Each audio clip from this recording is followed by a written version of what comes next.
Hey everyone, how are you all? I hope you all are doing great और आपकी तैयारी बहुत अच्छे तरीके से चल रही होगी। So as you all know कि 20 जुलाई को NICL AO का प्रीलिम्स का एग्जाम है and I told you to share my mock test scorecard. So here I am with it. आप देख सकते हो कि ये मेरा स्कोर कार्ड है and this is my percentile. And बहुत सारे स्टूडेंट्स वरी होते हैं कि उनका जो है वो मार्क्स जो है वो अच्छा नहीं आता है। So it is just a suggestion from my side कि आप लोग स्कोर कार्ड ना देख के अपना परसेंटाइल देखा करिए। अगर आपका परसेंटाइल जो है वो 90 या उससे ज़्यादा है तो आप बहुत अच्छा कर रहे हैं। Don't worry about it. Now let's see how to attempt the section of this prelims exam as I told you to tell. Okay, so let's see. देखिए, मेरे इंग्लिश में जो है वो 4 क्वेश्चन गलत हो गए थे और एक मैंने अटेम्प्ट नहीं किए थे। तो सबसे पहले मैं इंग्लिश में कॉम्प्रिहेंशन करता हूँ। कॉम्प्रिहेंशन जो है वह मेरा 5 से 7 मिनट में कंप्लीट हो जाता है, या कभी-कभी थोड़ा ज़्यादा समय लग जाता है। 8 8 मिनट भी लग जाते हैं अगर कॉम्प्रिहेंशन अच्छा होता है। ठीक है?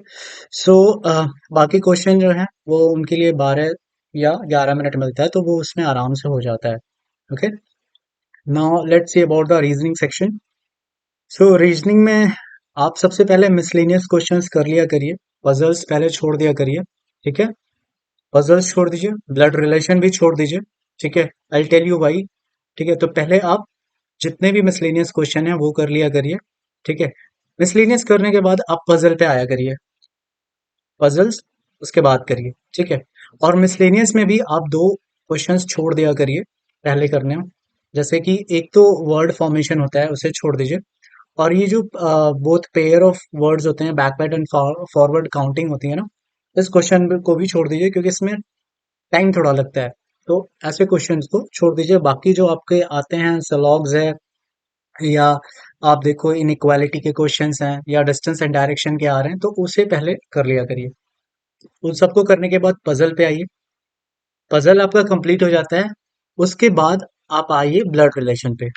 सो ये ब्लड रिलेशन का क्वेश्चन आप देख रहे हो मेरे से स्किप हुआ है क्योंकि टाइम खत्म हो गया था। ये क्वेश्चन इजी था, बट मैंने ही कुछ ज्यादा ही इसको आप देखो, बहुत इजी क्वेश्चन आप पढ़ के देखोगे तो ये क्वेश्चन इजी है। थोड़ा टाइम लगेगा पर बन जाएगा। समय टाइम था नहीं, तो जल्दी जल्दी में मुझे ये क्वेश्चन छोड़ना पड़ा क्योंकि एक पजल बचा हुआ था। ओके, उसके बाद क्वांट सेक्शन में आते हैं। क्वांट में मेरा एक गलत है। मैंने 30 क्वेश्चन अटेम्प्ट किए थे।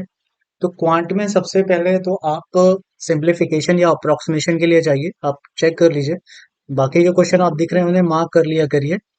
उसके बाद अगर आपको क्वाड्रेटिक दिख रहा है या मिसिंग नंबर सीरीज दिख रही है तो वो अटेम्प्ट कर लीजिए। लेकिन अगर मिसिंग की जगह रॉन्ग नंबर आया हुआ ना, तो उसे भी मार्क करके रख लीजिए बाद में करने के लिए। ठीक है, सो पहले सिंप्लीफिकेशन, उसके बाद आप डीआई देख लीजिए। डीआई कर लीजिए जितने भी हों, डीआई या कैसलेट जो भी आया हो वो सब खत्म कर लीजिए। ये करने के बाद आप रॉन्ग नंबर सीरीज पे आइए। रॉन्ग नंबर सीरीज जो कर पा रहे हैं आप, बन पा रहा है उसे करिए। उसके बाद आप आइए अर्थमेटिक पे।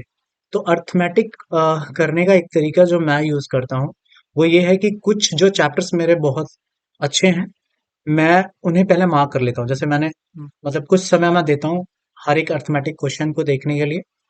मैं उन्हें देखता हूँ और मार्क कर लेता हूँ कि ये मुझे करना है। और उसको करने के बाद जो बाकी क्वेश्चंस बचे रहते हैं मैं उन पे जाता हूँ। ठीक है, सो इस तरह आप भी क्वेश्चन जो है अटेम्प्ट कर सकते हैं अपने प्रीलिम्स एग्जाम का। और इसको पहले प्रैक्टिस करिएगा मॉक्स पे, उसके बाद एग्जाम पे अप्लाई करिएगा। अगर उस तरीके से आप हो पा रहा है आपसे तो आप इसको करिए ताकि आपको बेटर रिजल्ट मिले। Okay, so thank you for watching this video and good luck for the examination.